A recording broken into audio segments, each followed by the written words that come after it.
pendientes del segmento de semiología respecto al aparato cardiovascular. Tenemos el tema de síndrome de insuficiencia cardíaca, síndrome coronario agudo, el síndrome valvular y edema y congestión, ¿no? Respecto, vamos a tratar de resumirlo de la manera más concisa y más enfocada a la semiología y a los pacientes que vemos normalmente en el hospital, porque como ustedes se han dado cuenta, son temas totalmente amplios. Hablar de patología valvular, hablar de patología de síndrome coronario agudo, de insuficiencia cardíaca y patología venosa y demás, en una sola clase es bastante complejo. No sé por qué los han sobrecargado con tantos temas en una sola clase.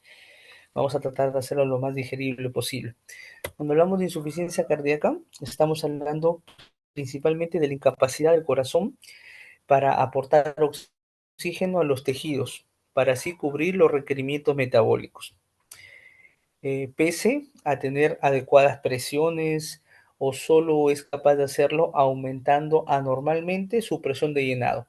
Respecto a la definición de insuficiencia cardíaca, hay diferentes definiciones, ¿no? Las cuales algunas se centran más en el criterio clínico, otros en el criterio fisiológico, fisiopatológico, en el criterio físico, hablando de presiones, etcétera. Y otros en el criterio netamente clínico se le considera como un síndrome que cursa con síntomas y signos de hipertensión venosa, ya sea pulmonar y sistémica, la cual se regula por el incremento de las presiones de llenado o de bajo gasto cardíaco, derivado de dos factores importantes: del fracaso del corazón en su función como bomba, ya sea de uno o de ambos ventrículos, como de los mecanismos compensadores, que son aquellos que se ponen en marcha para hacer frente a este fracaso.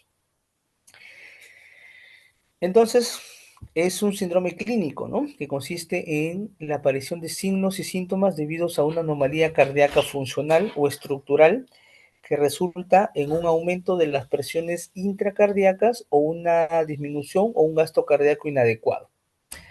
Pero, ¿qué pasa cuando el paciente es asintomático, no? Porque a veces tenemos pacientes con insuficiencia cardíaca que se mantienen asintomáticos. ¿Cuál es la clasificación? Hay diversos tipos de clasificación. En función a la presencia o ausencia de hipoperfusión o congestión a reposo, tenemos dos patrones importantes. Esto es muy importante. No sirve mucho cuando ustedes identifiquen el síndrome de insuficiencia cardíaca, poner en sus diagnósticos insuficiencia cardíaca. Siempre hay que poner el patrón. Y el patrón de la insuficiencia cardíaca está en relación a la hipoperfusión o a la congestión de un paciente en reposo. ¿Qué quiere decir? Tenemos dos patrones, el seco y caliente y el patrón húmedo y frío. El seco y caliente se presenta hasta en un 11% de pacientes y el húmedo y frío es el peor, ¿no? Sé que se presenta hasta en un 40% de pacientes. Siempre y cuando tenemos este tipo de patrones, tenemos que la mortalidad a los 6 meses es muy alta, ¿no? Otra clasificación es debido a la fracción de eyección. No sé si ustedes cuando han agarrado alguna historia clínica han visto esto: insuficiencia cardíaca con fracción de eyección baja, con fracción de eyección normal, con fracción de eyección alta. Eso tiene que ver a la fracción de eyección del ventrículo izquierdo. Puede estar disminuida cuando la fracción de eyección es menor del 35%, puede estar preservada cuando la fracción de eyección es mayor al 50%, y tenemos como mecanismo de insuficiencia cardíaca a una disfunción diastólica, y tenemos un área gris, ¿no? Que es probablemente una disfunción sistólica cuando tenemos una fracción de eyección entre 35 y 50. Cabe resaltar que la fracción de eyección es un número que nos va a permitir valorar la funcionabilidad del ventrículo izquierdo en su función de bomba, y eso es extraído a partir de un ecocardio o una prueba de ecocardiografía torácica.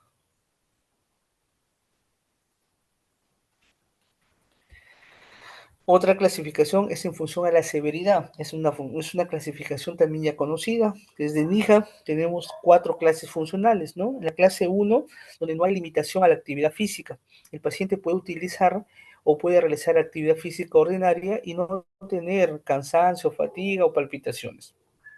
La clase 2 es cuando hay una limitación parcial a la actividad física. El paciente tiene que descansar, pero generalmente las actividades rutinarias las puede desarrollar, ¿no? La clase 3 es cuando tenemos una marcada limitación a la actividad física. El paciente tiene o tiende a estar en reposo, tiende a disminuir o a parar la actividad física que normalmente hace y está caracterizada por disnea, fatiga o palpitaciones. Y la clase funcional 4 es aquel paciente que no puede realizar ninguna actividad física por más leve o ordinaria que sea. Esta clasificación, aparte tenemos otra, ¿no? Una que se basa en la clínica y la otra en los mecanismos etiopatogénicos. Cuando hablamos de la clínica, hablamos de tres insuficiencias cardíacas. La insuficiencia cardíaca o la insuficiencia ventricular izquierda, la insuficiencia ventricular derecha, la insuficiencia cardíaca global, ¿no? También tenemos a la insuficiencia cardíaca aguda, a la insuficiencia cardíaca crónica.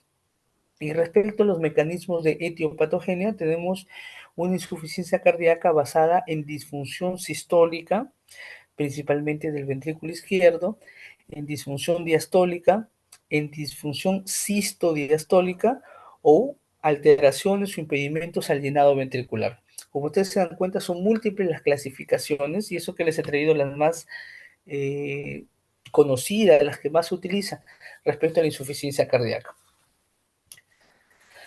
Respecto a la epidemiología, generalmente está presente en el 1 o 2% de los adultos en países desarrollados, pero aumenta la incidencia en relación a la edad, ¿no? Más del 10% en pacientes mayores de 70 años.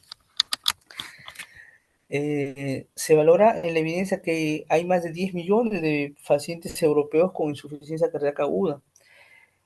Corresponde al 70% de la demanda de los pacientes cardiológicos en los hospitales, sigue aumentando por las comorbilidades cardiovasculares que tiene el paciente y uno de los mecanismos descompensantes o desencadenantes más importantes, sobre todo en Europa, es la fibrilación auricular, ¿no? Respecto a la fisiopatología tenemos dos puntos muy importantes. Uno es la alteración en el remodelamiento ventricular, y segundo, la activación neuroendocrina, ¿no? Cuando hablamos de activación neuroendocrina, estamos hablando del sistema renina-angiotensina-aldosterona principalmente, ¿no? El cual se caracteriza por un incremento en la contractibilidad, un aumento en la frecuencia cardíaca, disminución de la filtración glomerular, con un incremento de la reabsorción de sodio y agua, y vasoconstricción, ¿no? Esa vasoconstricción aumenta el retorno venoso.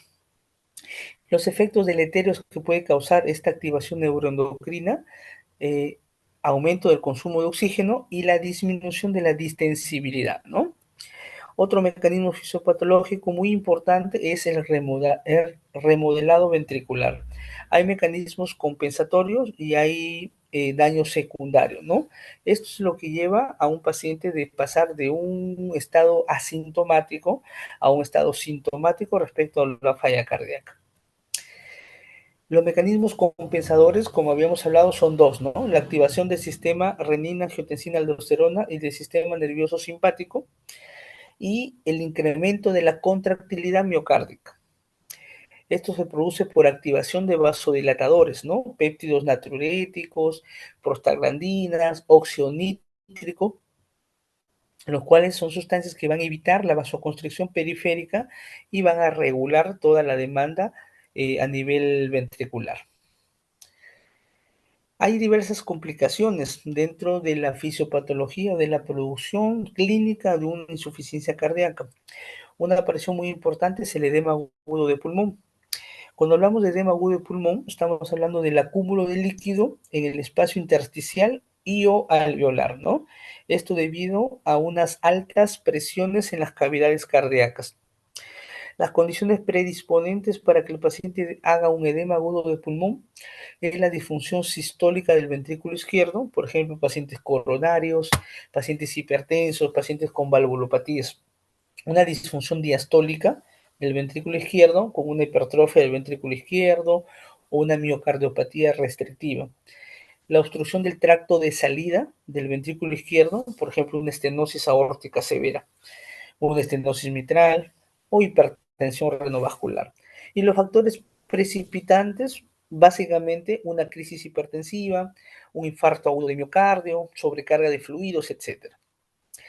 Cuando hablamos de insuficiencia cardíaca, ya van varios diapositivas donde vamos a determinar dos conceptos importantes, la disfunción tanto diastólica como sistólica. Cuando hablamos de disfunción diastólica, hablamos de la alteración de la distensibilidad del ventrículo izquierdo.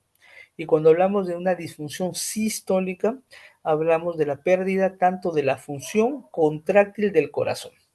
Pueden aparecer ambos fenómenos en un paciente con insuficiencia cardíaca descompensada o puede ser una insuficiencia cardíaca, como hemos mencionado en la clasificación, con disfunción diastólica, disfunción sistólica o disfunción global. ¿Hasta ahí todo claro? ¿Alguna pregunta?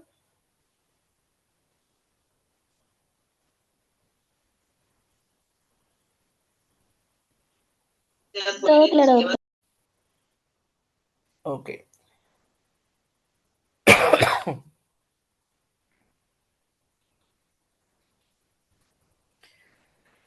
Cuando hablamos de disfunción ventricular diastólica, como hemos dicho, los ejemplos característicos es la hipertensión, la miocardiopatía hipertrófica, ¿no?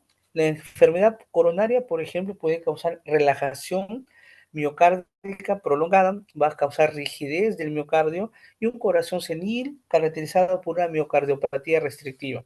Esto va a causar disminución de la distensibilidad ventricular principalmente, aumento de la presión diastólica a nivel ventricular, aumento de la presión a nivel de los capilares y congestión.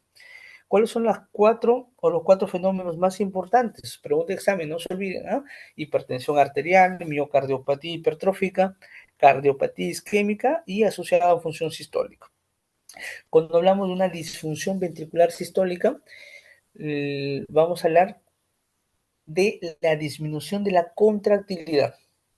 ¿Ya? Esto va a disminuir el volumen minuto y al disminuir el volumen minuto como consecuencia de la disminución de la contractibilidad miocárdica, se van a presentar tres mecanismos de compensación. Uno, que va a aumentar la actividad simpática, va a disminuir el flujo renal y va a aumentar la arginina vasopresina. Esto va a incrementar la retención de sodio y agua, va a aumentar el volumen plasmático, congestión, ya sea periférica y pulmonar. Puede haber afectación directa del músculo cardíaco como una miocardiopatía dilatada o una cardiopatía isquémica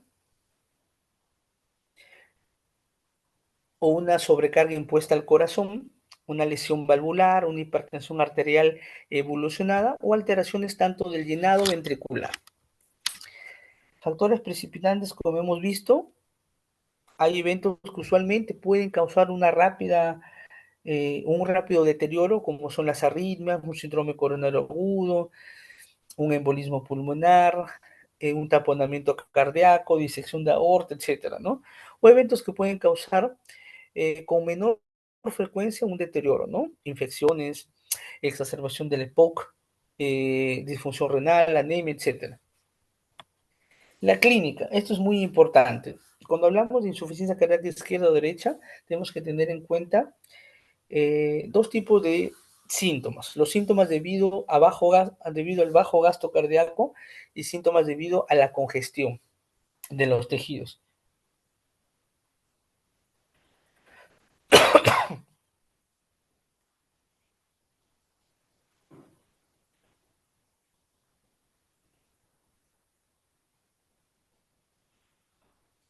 Cuando hablamos de síntomas de bajo gasto, eh, respecto a falla cardíaca izquierda, vamos a hablar signos de hipoperfusión tisular periférica, ¿no? Lo cual va a disminuir o va a suponer una disminución del aporte de oxígeno y nutrientes.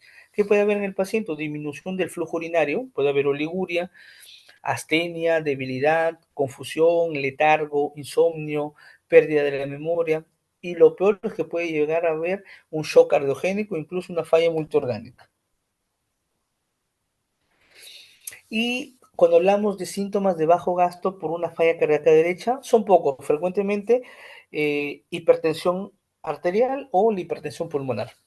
Y cuando hablamos de síntomas debido a congestión, a partir de falla cardíaca izquierda, todos los síntomas que conllevan una congestión pulmonar, disnea, ortomnia, dolor torácico, edema agudo de pulmón, disnea paroxística nocturna, etcétera, ¿no? Y para falla cardíaca derecha, el acúmulo de sangre en las venas, ¿no? Edemas periféricos, foveas, hepatomegalia, reflujo hepatoyugular, etcétera.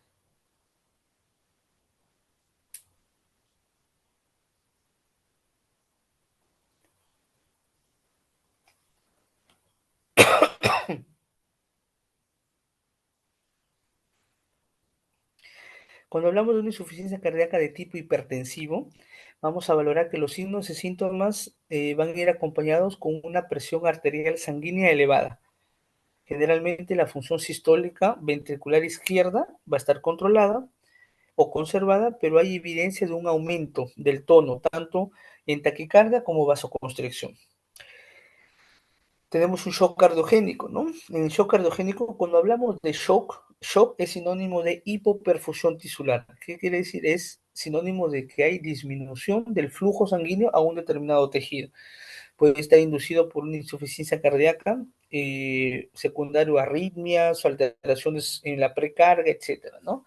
Cuando tenemos una insuficiencia cardíaca derecha aislada, generalmente es secundario a síntomas de bajo gasto cardíaco en ausencia de congestión pulmonar. Es decir, va a haber incremento de la presión venosa yugular y baja presión de llenado en el ventrículo izquierdo.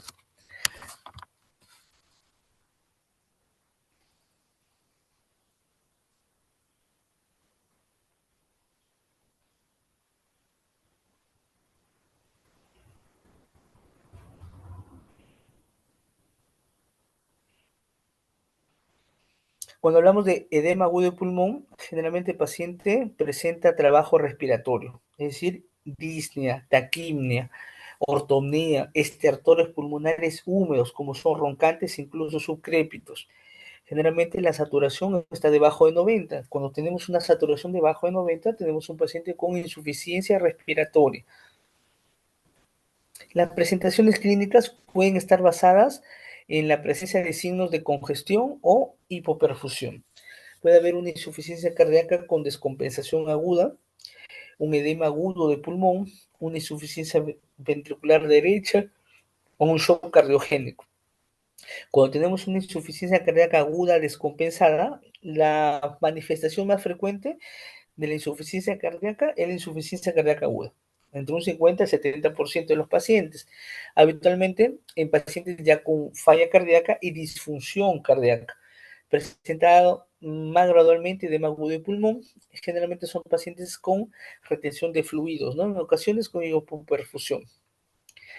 Los criterios clínicos para valorar clínicamente un edema agudo de pulmón son cuatro, ¿no? La disnea con ortomía. Ortomía es la dificultad para respirar o la dificultad o la sensación de dificultad respiratoria en el decúbito supino, insuficiencia respiratoria, taquipnia más de 25 respiraciones por minuto y el incremento del esfuerzo respiratorio. A la exploración física es muy importante la inspección del paciente. Recuerde, para uno valorar los signos y síntomas de una insuficiencia cardíaca, tiene que clínicamente, con la anamnesis y la historia clínica, valorar si se trata de una paciente o de un paciente con insuficiencia cardíaca derecha, izquierda, global, si podemos valorar si tiene disfunción sistólica o diastólica, etcétera, ¿no? Si tiene el patrón húmedo, caliente, y eso es valorando los signos y síntomas del paciente.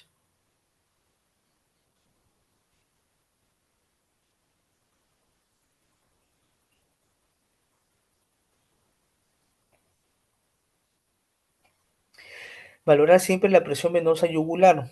Poner al paciente en ángulo de 45 grados para valorar si hay ingurgitación yugular. La ingurgitación yugular es reflejo del incremento de la presión venosa yugular, es decir, refleja la presión en la aurícula derecha.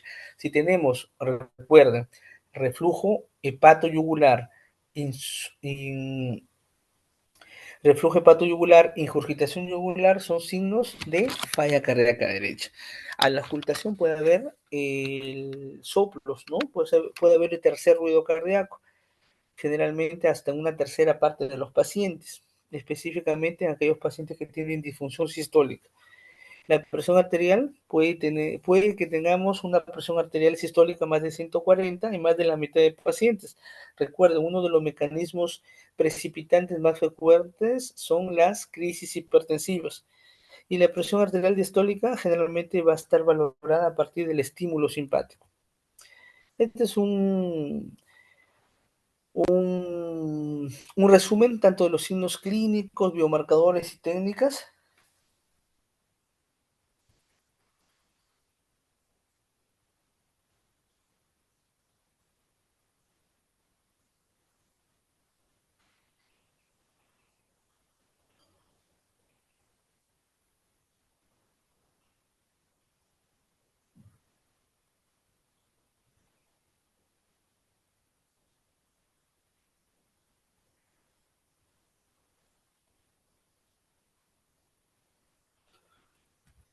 El Entonces, diagnóstico. Hay que tener en cuenta que el diagnóstico de la insuficiencia cardíaca es netamente clínico. Por eso es muy importante valorar si es que el paciente tiene signos y síntomas de falla cardíaca derecha, izquierda o global, si tiene síntomas de bajo gasto, de alto gasto, si tiene síntomas de disfunción sistólica o diastólica, si tiene los patrones húmedo, caliente, etcétera. El diagnóstico es netamente clínico, pero siempre existen algunas pruebas de laboratorio que nos pueden ayudar a nosotros a afianzar no solamente el diagnóstico de insuficiencia cardíaca, sino la clasificación exacta. Por ejemplo, los electrolitos, ¿no? Si el sodio menor de 135, eh, generalmente menos de 130 puede estar en algún porcentaje de los pacientes. El potasio, valorar eso, la función renal, sobre todo el nitrógeno ureico, que es el boom, se correlaciona directamente con la gravedad de una falla cardíaca aguda, ¿no? La creatinina también puede estar aumentada o puede disminuir la filtración glomerular en algunos de los pacientes. Unas pruebas importantes son el péptido natriurético, ¿no? El BNP y el proBNP. El péptido natriurético son hormonas contrarreguladoras de los efectos pleiotrópicos que se producen a nivel vascular. Se sintetizan el BNP y el proBNP en el miocardio ventricular en respuesta a incrementos de volumen y presión. Es decir, en un paciente totalmente sano, no tiene por qué haber incremento del BNP y del proBNP. Pero si tenemos pacientes con incremento del péptido natriurético, tenemos que tener en cuenta que hay una respuesta exagerada del ventrículo o del miocardio ventricular al incremento de la presión y volumen. Y se eliminan a nivel renal, ¿no? Es capaz de distinguir el BNP, la disnea causada por insuficiencia cardíaca, que por una patología pulmonar. Recuerden que la disnea es un síntoma o un signo en común tanto de patología respiratoria y cardiovascular. El método o el examen de laboratorio que nos pueda a nosotros ayudar a identificar si es que esa disnea es de origen cardiovascular es el BNP y el proBNP.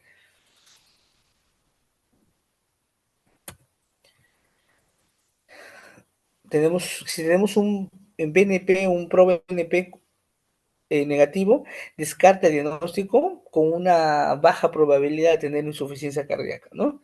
Hay que tener en cuenta que puede haber incrementos en las concentraciones de BNP en los adultos mayores, en las mujeres, en los pacientes de raza negra, en los pacientes con síndrome coronario agudo, etcétera, ¿no? No siempre va a ser la primera opción tomar o solicitar unas pruebas de espectro natriurético.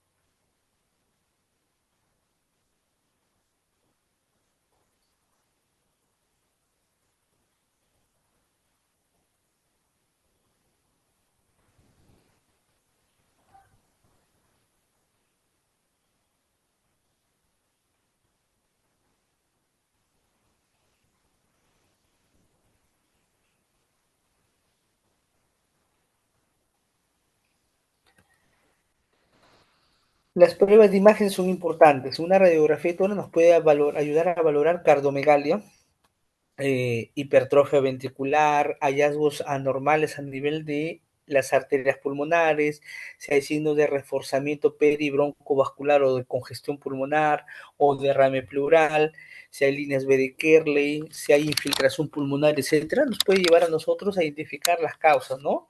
Que puede haber dilatación del ventrículo izquierdo, derecho, derrame pericárdico, incremento de la presión de llenado en el ventrículo izquierdo, etcétera, ¿no? Hasta compromiso de las arterias pulmonares. El ecocardio y las pruebas de imagen son muy importantes, ¿no? Sobre todo en insuficiencia cardíaca con disfunción ventricular sistólica. El FEBI o la FEBI, que es la fracción de eyección del ventrículo izquierdo, no es un índice de contractilidad, puesto que depende tanto de tres cosas, del volumen, precarga y poscarga, ¿no?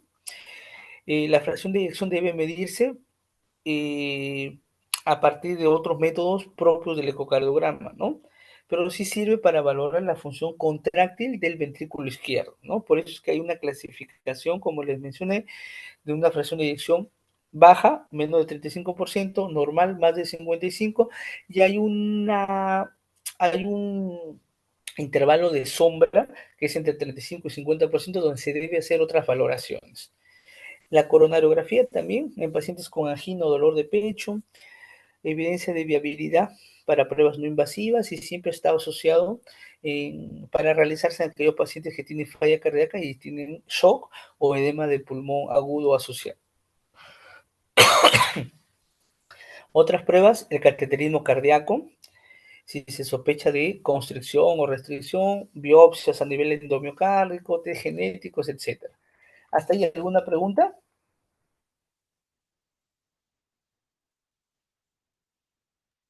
Todo claro, doctor. Muy bien, chicos. Un minuto y avanzamos con el otro tema.